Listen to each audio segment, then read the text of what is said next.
Are the Celtics finally poised to reclaim their defensive dominance? With a key player returning to the lineup, Boston is set to shift gears and tighten up their rim protection after a rocky start to the season. Will this change bring the Celtics back to the top of the defensive rankings? Stick around as we dive into the latest updates and what this means for our beloved team. Don't forget to subscribe and like the video to stay in the loop with all things Celtics. Joe Mazzulla has expressed satisfaction with the Boston Celtics' defensive efforts, despite a rocky start to the season. While the return of Kristaps Porzingis is expected to bolster the team's defense, it's clear that the Celtics have been navigating through some significant challenges. Early in the season, their defensive strategy seemed to lean too heavily on perimeter defense, which, unfortunately, resulted in a troubling decline in rim protection. Just look at the stats.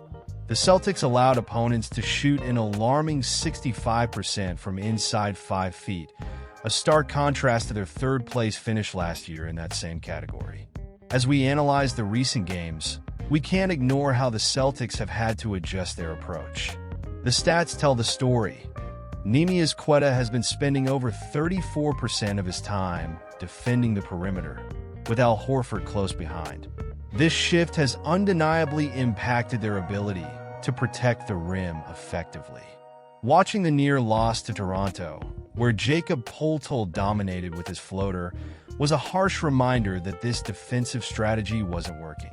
But Mazzulla remains optimistic, expecting that Porzingis' return will allow the team to revert to their traditional defensive style.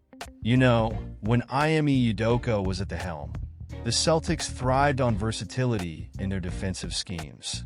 Al Horford and Robert Williams were pivotal in switching defensive assignments and shutting down isolation plays. With Porzingis back, Mazzulla believes that the team can regain that defensive edge. He mentioned how critical it is to dictate shot quality on the other end, and I completely agree. The Celtics have improved their defensive rating marginally, which is promising, but is it enough? In their recent win against the Clippers, the Celtics showcased a solid defensive effort, managing a defensive rating of 95.9. They held the Clippers to 50% shooting inside the paint in the first half and slightly worse in the second. Porzingis made an immediate impact, blocking 2 shots and altering a handful more.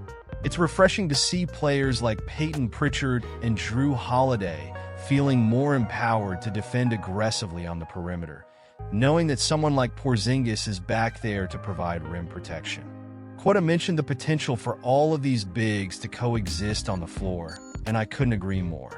The prospect of double big lineups with Porzingis and Queta or Horford offers a lot of intriguing possibilities. This versatility could be the key to balancing both perimeter and interior defense. However, we need to see more from the Celtics. They've been doing a better job forcing turnovers and limiting three-point attempts, which is crucial, but the interior defense needs to tighten up. Mazzulla has acknowledged the need for improvement, especially in transition defense and individual matchups. The Celtics can't afford to let teams exploit those areas, especially as we get deeper into the season. It's a delicate balance, wanting to keep the ball out of the paint while not sacrificing perimeter defense. The question remains, is this the right path for the Celtics to take moving forward? And here's where I want to hear from you. Do you think Mazzulla's strategic adjustments are enough to get the Celtics back on track? Personally, I'm torn. While I see the potential with Porzingis back, I worry about whether they can maintain consistent defensive energy throughout the game. What do you think? Are we heading in the right direction, or are there deeper issues that need addressing? I want to hear your thoughts in the comments below.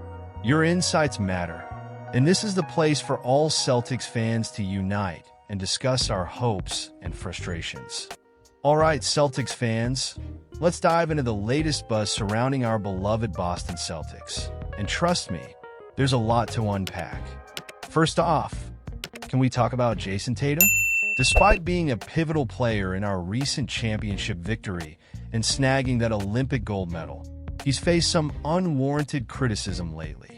The chatter has been relentless, especially regarding his not being named Finals MVP, an honor that controversially went to Jaylen Brown, and even being benched during crucial moments for Team USA against Serbia.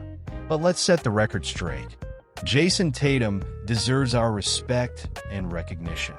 Kendrick Perkins, a former Celtics champion, made headlines by formally apologizing to Tatum, saying, "We should mention your name more often when it comes down to the 3 letters of MVP." And you know what? I couldn't agree more.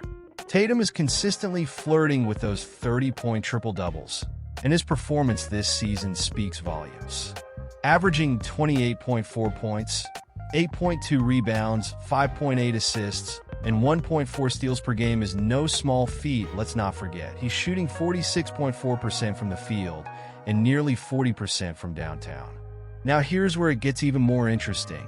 Tatum is not just keeping pace with other MVP contenders like Nikola Jokic and Anthony Davis. He's doing it while leading a Celtics team that's currently second in the Eastern Conference with a 15-3 record.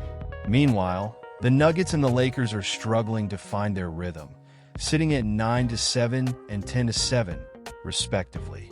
This gives Tatum a significant edge in the MVP race, especially when you consider he's leading the team in points, rebounds, assists, and steals. I don't know about you, but I feel like this is the closest Tatum has come to claiming that MVP title since the 2022-23 season when he finished 4th behind Joel Embiid. Back then, he was averaging 30.1 points, 8.8 rebounds, and 4.6 assists. It's clear that Tatum is on an upward trajectory, and the way he's playing could very well solidify his place among the league's elite. But let's bring it back to the bigger picture. The MVP race is shaping up to be a fierce battle, and we all know how quickly things can change in this league. A couple of off games could swing the momentum, not just for Tatum, but for the team as a whole. So, I can't help but ask, are we doing enough as fans to support him? Are we recognizing his contributions? Or are we letting the noise drown out the greatness he brings to the court night after night? And speaking of support, what do you think about the Celtics' current strategy? With Tatum leading the charge, are we making the right moves to ensure we're in contention for another championship? I'm honestly torn. On one hand, I see a bright future ahead, but on the other, I worry about the unpredictability that comes with the NBA season. I want to hear from all of you. What are your thoughts on Tatum's MVP candidacy? Do you believe he's getting the recognition he deserves? Let's get the discussion going in the comments below. Your insights matter, and I'm eager to see how you all feel about the team's direction and our star players' performance.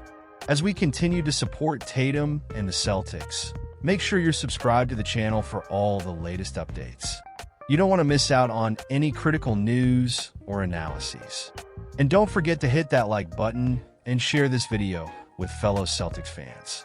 Let's keep the conversation alive and make sure everyone knows about the bright future we have in Boston. And remember, activate that notification bell so you get all the updates as soon as they drop. Together, let's rally behind our team and keep pushing for greatness.